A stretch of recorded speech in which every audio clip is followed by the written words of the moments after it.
டேய், நம்ம என்ன சேராட்டையில போகிறோம், ஏதாவது சொல்லி கெஞ்சிடா. சார் ப்ளீஸ் சார், இலங்கையில் ரொம்ப கஷ்டம்.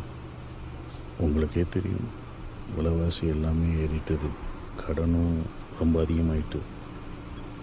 உங்கள் சகோதரனை என்ன நினச்சி கொண்டு உதவி பண்ண. என்ன செய்றீங்க? என்ன செய்யணும் என்றால், விலங்கையில் உங்களை காப்பாற்ற தான் அவட்ட கதைச்சிக்கிட்டு இருக்கேன். காப்பாற்ற நினைச்சிருந்தா நீங்க எங்களுக்கு கூட்டி கொண்டு வந்திருக்கே கூடாது. வேற என்ன செய்ய வேணும்னு சொல்ற? அதை யோசிக்க எனக்கு இங்க நேரம் இருந்தது. நீங்க தான் எங்களை வேக வேகமா எடுத்துட்டு வந்துட்டீங்களே. இங்க பார், உன்னால உதவி செய்ய முடிஞ்சா மட்டும் பேசு, இல்லையடா உன்ன மாதிரி எதை பத்தி யோசிக்காம என்னால இருக்க முடியாது. எனக்கு என் குடும்பம் முக்கியம். சார் கொஞ்சம் கருணை கட்டுங்க சார், ப்ளீஸ் சார். நீங்க என்ன வேண்டுமென்றாலும் செய்யுங்க, அதை பத்தி எனக்கு அக்கறை இல்லை. ஆனா காலத்துறாம கதைங்க.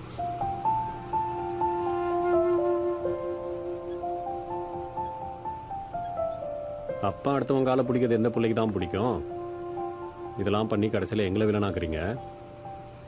என்ன சாபமோ உங்களுக்கு இப்படி அடி மேலே அடியாக விழுந்துக்கிட்டே இருக்கு. இந்த சாபம்லாம் காலங்காலமாக இருக்கே சார்.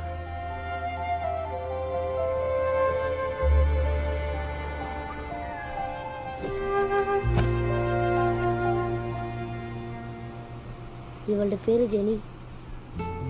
2 வருஷத்துக்கு முன்னாடி என் பர்த்டேக்கு எங்கள் அப்பா வாங்கி கொடுத்தவர். எங்களோட குடும்பத்தில் ஒரு ஆள் மாதிரி. நான் ஜெனி உங்ககிட்ட கொடுத்தா என்ன ஞாபகத்தமாக அவளை வளர்ப்பீங்களோ? காசை கேட்பேன்னு யோசிக்கிறீங்களோ? அதெல்லாம் கேட்க மாட்டேன். குடும்பத்தில் ஒரு ஆளுன்னு சொல்லிட்டு என்கிட்ட கொடுக்குறேன்னு சொல்ற. அதனால தான் உங்கள்கிட்ட தரேன்னு சொல்கிறேன். புரியல. நீங்கள் எப்படி எங்களோட நாட்டுக்கு திருப்பி அனுப்பிடுவீங்க தானே? ஆமாம். எங்களோட ஊரில் நிறைய நாட்கள் எங்களுக்கு